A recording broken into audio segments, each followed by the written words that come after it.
Golly, that's good. I cracked myself up. I still haven't found my first Blanton's. That's different. I really like that. They're like together, like peas and carrots. That's funny. Sometimes accidents are good things. Peshads or pachads or pachaw. This is not what I expected.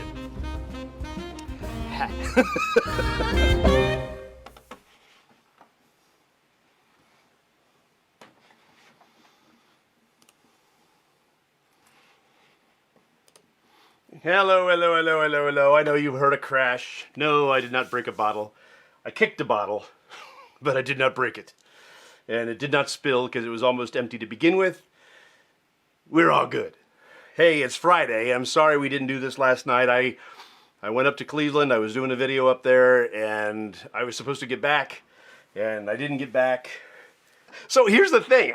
I was going to do Rittenhouse this week, and then I drank it.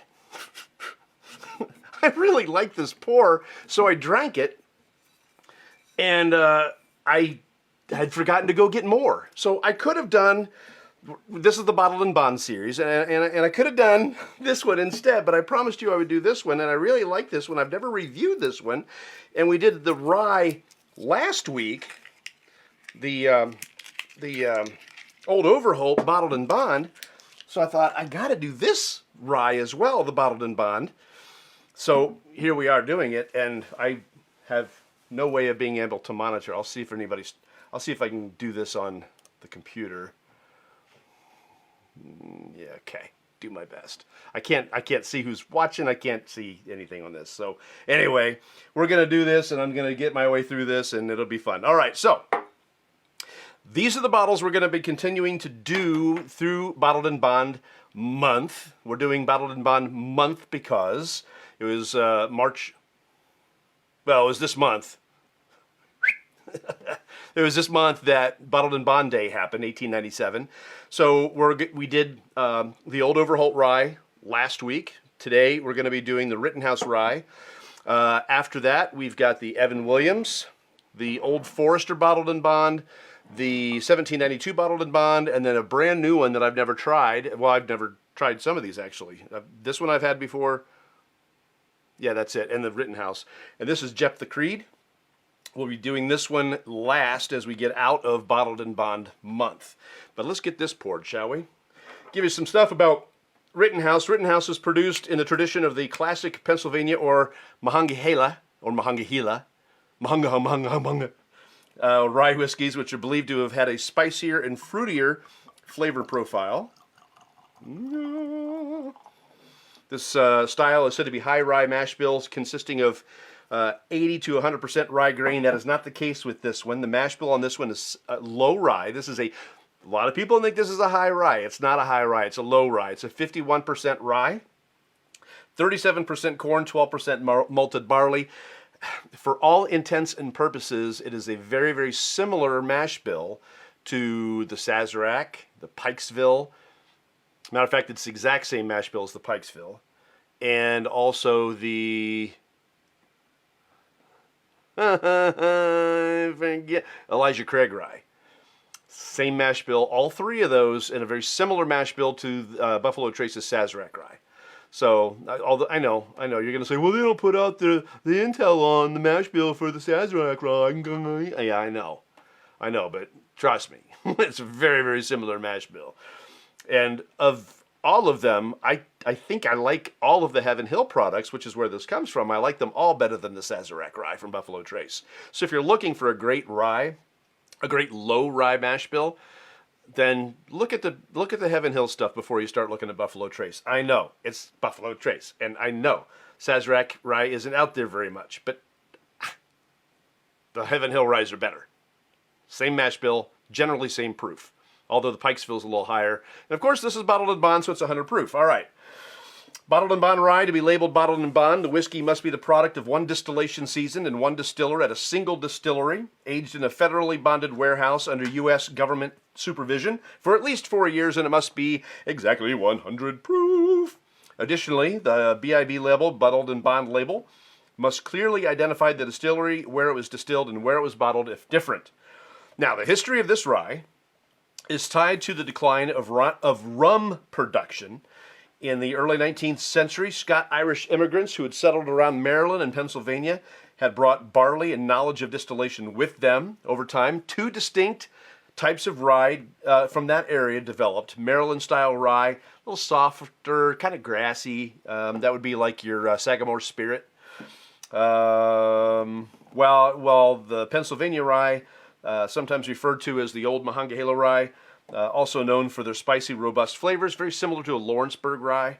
They proliferated prior to Prohibition, hundreds of distilleries in the area opening up. 1934, after the end of Prohibition, Rittenhouse Square straight rye whiskey was introduced by the Continental Distilling Corporation of Philadelphia, Pennsylvania. Named after Philadelphia's historic Rittenhouse Square. At the time, this 100-proof 2-year rye whiskey offered a rich, full body, mellow profile, but in 1948, after years of wartime shortages and production stoppages, the Continental Distilling Corporation dropped Square from the name of Rittenhouse Rye, Rittenhouse Square Rye, and reintroduced it as a 4-year-old bottled in bond. It was purchased by Heaven Hill in 1999. The industry was kind of waning at that time, but Heaven Hill nursed it back to health along with the other distillers, and general consensus, because people figured out that maybe the vodka boom of the 80s isn't everything that we thought it would be, and we need to get back to whiskey. So here we are, back to whiskey. So let's just kind of move these over a little bit, make way for tonight's star of the show, the Rittenhouse.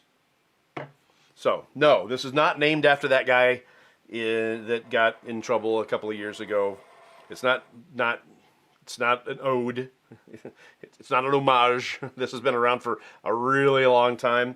There was a while that people stopped wanting to put it on their shelves, and then they got serious and thought, this has nothing to do with that, so let's drink a good rye. So now we're going to finally give it a fair review, the Rittenhouse Rye. Right off the bat, that nose is pungent. It's floral. God, I like it. I like this rye. This is one of the few that we're doing on the Bourbcast that I've had before, and I really like it. Okay. Really nice. It's not a cinnamon per se. Maybe it is, but it's got a little something else happening too. It's that floral quality to it. Maybe, a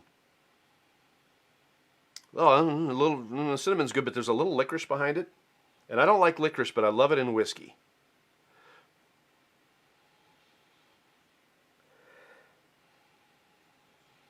Yeah, that's nice. Again, I hurried tonight, so I'm not in full out figure it out mode when it comes to this. I'm doing my best though. A little clove on that maybe. There is a citrus, very, very slight, very, very slight, way back in the back.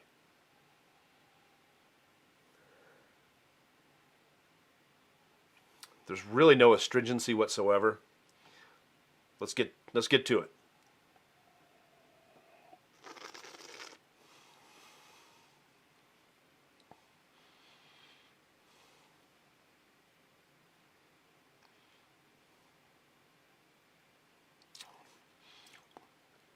Really nice bloom, nice mouthfeel. This is just an overall great pour. And the thing I know about Rittenhouse too is it tends to be one of those pours that finds its way into cocktails very easily. Some bars make the Rittenhouse their well rye.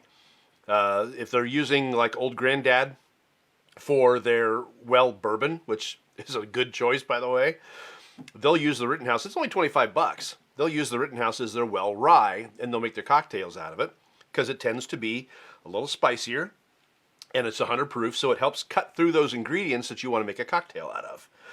I told you last week I made cocktails for some people that I know. They wanted a Manhattan, so I had taken the 114 proof Old Overhold over because that's my pour, right? That's my jam. And I poured that, and they were like, they weren't used to such a high proof rye being put in their Manhattan. So I should have probably brought the Rittenhouse.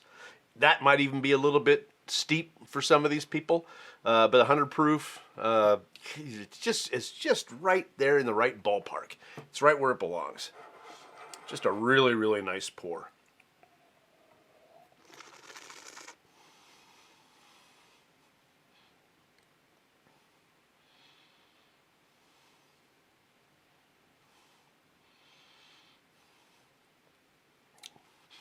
The palate's very similar to the nose. Long finish, not like uber long, not ridiculously long. It's the right kind of finish that allows you to take your time with this bottle, enjoy it for as long as it lasts, and then take your next sip. It's not so long that you're taking an hour to drink a drink, but it's still there now. It's waning, it's going down, but it's still there, and it's just a really nice finish. The cinnamons are there, vanilla's a little honey, little black licorice, it's very slight, coming out, especially in the finish. But I mean, if you don't like licorice, that's fine. I don't like licorice, but the flavor of that is coming out just slightly in this pour, and I'm liking it. It's a little bit more on the nose than it is on the palate, and definitely a little more on the nose than it is in the finish, but more in the finish than on the palate. Does that make sense? Okay. Well, let's keep going, shall we? See if I can give you one more taste, and we'll add some water to it.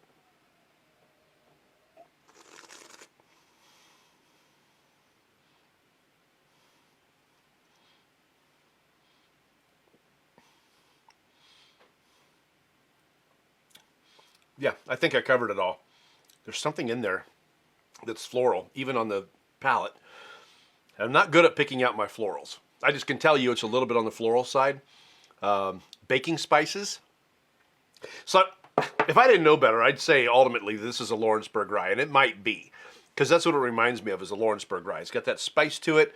It's just... But if this is indeed a monongahela style rye like the Old Overholt, it explains why I like this one, because I really like the Old Overholt, the Pennsylvania style rye, monongahela rye, or monongahela, or monongahula. I had somebody criticize me because they said I didn't pronounce monongahela right. It's what I know. I'm an Ohioan. This person was from Pittsburgh, and maybe has more insight into how to pronounce it than I do, but, you know, I blame it on my 6th grade social studies teacher, who called it monongahela. And it was just fun to say, monongahela, monongahela. So anyway, if this is along those same styles, then it's no wonder I like this one so much. And again, this mash bill is the same as the Elijah Craig and the Pikesville, so that might explain why I like those so much. But it also might explain why I'm not a huge fan of the Sagamore Spirit. I like the Sagamore Spirit. As a matter of fact, I like it better than other ryes, especially Canadian ryes, and whiskeys that have a high rye that come out of the upper Northwest. That there's just something about this style of rye that speaks to me in very, very happy ways. So let's add a little water to this. Where am I at on this? I guess I could add a little bit to it. There we go. Monongahela, monongahela. And I know that's probably wrong, and that's okay. It's okay, I'm not perfect, right? You don't expect perfection from me, do you? I know, you're thinking, no, not ever. Shut up. Nobody asked you. All right.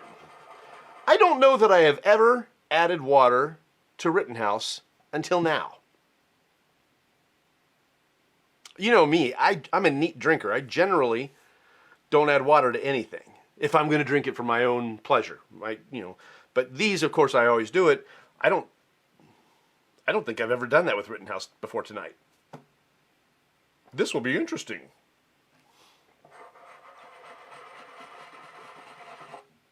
All right.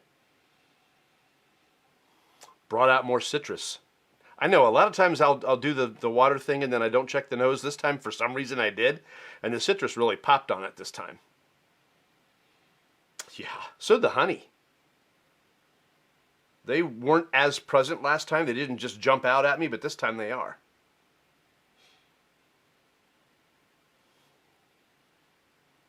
Something there that's earthy, and I cannot place it.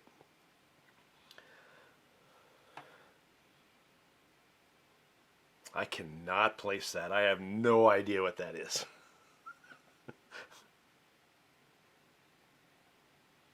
Did you know, this is completely an aside, and I don't know why I was thinking about this. There's something that's presenting itself here that makes me think of flour. You know, like baking flour, things like that. Did you know that the Pam cooking spray? Did you know that they make a Pam that has, like, baking flour in it? We were trying to use it as a cooking lubricant for the sausage stuffer I was working with last night on this video. And I was wondering why the casings weren't sliding onto the thing as well as it should using Pam. And I looked at it and it's got baking flour in it. That was the exact wrong lubricant to bring. It's funny. It's funny. I laughed. They're like, why is it breaking? It's got flour in it. I did a video for Cabela's for their sausage stuffer. They've got a new prototype motor that they're going to put on the side of their sausage stuffer, which right now has this big crank. And, I mean, it works great, don't get me wrong. But it's a two-man operation, or two-person operation. With the new motor on it, it could be potentially a one-person operation, although I can still see where a second person would be helpful, especially if you have a lot that you're doing. But anyway, that's what I was doing, and I know I've got friends that are just dying to get that motor for the thing so you don't have to crank it anymore. But if you have another person, they know what they're doing, it works out really well to have a crank too. So anyway, but it was neat. It was fun to do. I love working with Cabela's. They're fantastic people.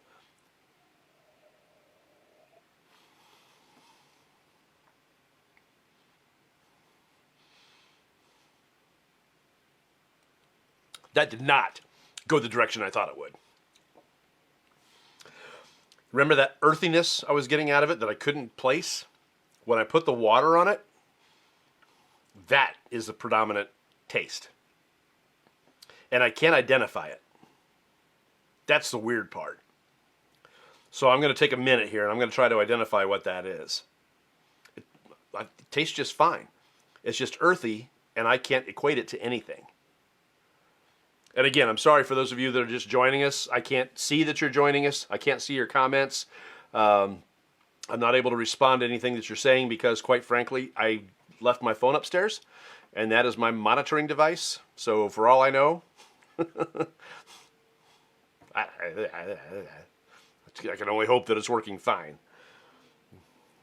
And I tried to call for help, and nobody's listening, so. Okay. That's a Linkin Park song. Nobody's listening. All right, let's get back to this. I got to figure out what this flavor is.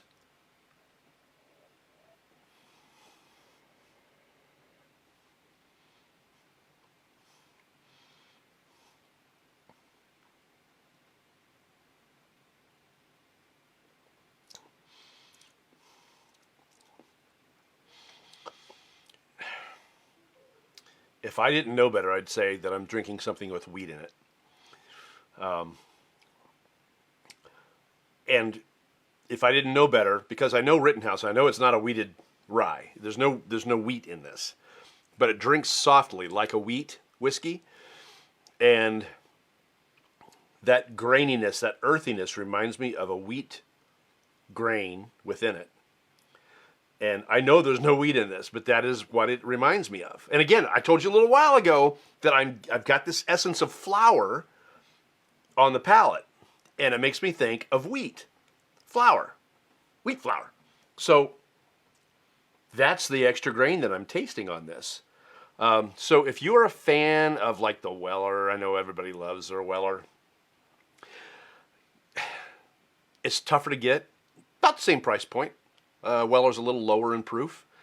You might try the Rittenhouse. If you're a Weller fan and you can't get the Special Reserve, you might try the Rittenhouse. I'm not going to tell you that they're that similar, but they have aspects of how they feel in the mouth and little pieces of the way they taste that might be somewhat reminiscent.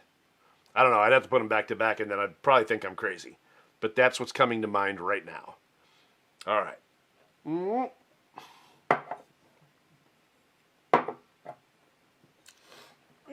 I left it all the way back there. My mold, I just left it in the freezer. I never took that last ice sphere out. So it ought to be gorgeous. Gorgeous ice sphere. That sounded like the Professor Dumbledore. Gorgeous ice sphere. Well, maybe not that time. When I wasn't trying to, it sounded like him. All right. Cool. Yeah. Gorgeous ice sphere. I have never put Rittenhouse on ice before. So, I've had this before, but it's a new thing because I water for the first time and ice for the first time. So, there you go. Try to do something unique and different if I can. 100 proof is right about where I sit now for my preferences on proof. If it's hotter than that, great, fine. If it's less than 100, 99, 98, 96, then I find myself being underwhelmed. And that's the truth. That's the way it is. You get yourself into the high proof stuff, and the low proof stuff isn't so fun anymore. And I know there's some fantastic stuff that's lower proof. That Evan Williams Black is really good. The 81 proof Wild Turkey is really good. All that's really good. All that stuff is. The Jim Beam is even good. But, I mean, if you stop drinking for a year, you can get back to that if you want to, or 6 months. Finger stir. Check one off on your bingo card. I will do bingo sometime. This is Bourbcast 201. Wow. 200. Jeez. Rittenhouse on ice.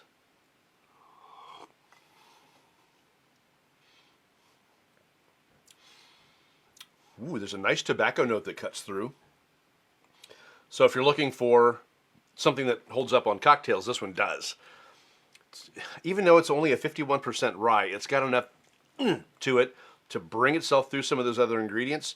The 100 proof helps, so you're not losing the essence of that drink in the cocktail. You'll be mellowing it out some, which, would be nice for some people who don't like those high proof pours like I tend to like. So yeah, this is nice.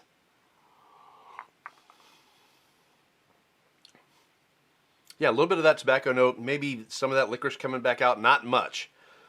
Still a little honey, a little more caramel on the, or caramel if you have a degree. A little more caramel, but not much. That tobacco note really came out, which is another note that I really enjoy.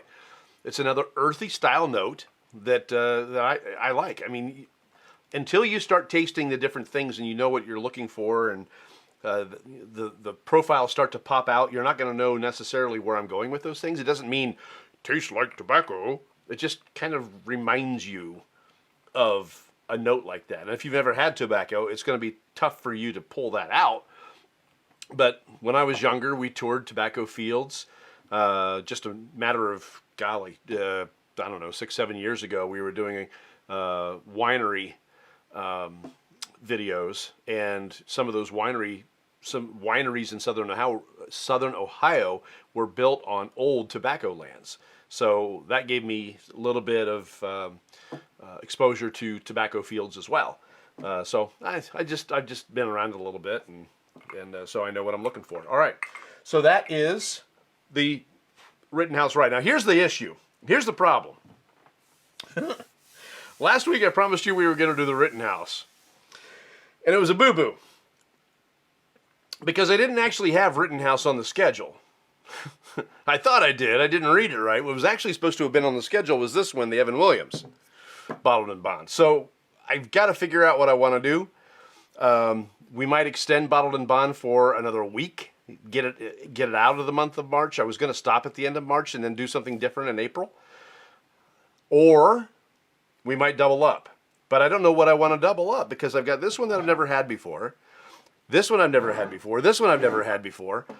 And particularly these two, I know the 1792 and the Old Forester are going to be really quality pours. So this being, I mean, it's a Bottled and Bond. It's 100 proof, but it's really inexpensive. I've had it before. The logical thing would have been to do it tonight, but I didn't do any research on it. So I'm going to have to figure out when I'm going to do the Evan Williams or if we're just going to skip it and go with the other three or what I'm going to do. So just bear with me as I figure it all out with what we're going to do next week. So it's going to be one of these. It won't be this one because I just did it. And it won't be this one, although I could really drink this one anytime. It's going to be one of these. So I'm sorry I wasn't. There is a comment. Tom is with us. Hey Tom, how are you? I'm sorry I missed the comment. I didn't bring my monitoring device down with me, so I wasn't able to see who all's watching. I wasn't able to follow the comments. I can see you on there now. I don't know how long it's been there, but my phone, I left it upstairs in the car. I was in a hurry. So next week, one of these. It won't be this one. This is the last one. But it'll be one of those. Happy Bottled and Bond Month. Thank you for joining us. You didn't have to be here, especially on an off night. We were supposed to be here last night, didn't make it. So thank you for joining us tonight. I appreciate it. And we will see you next Thursday.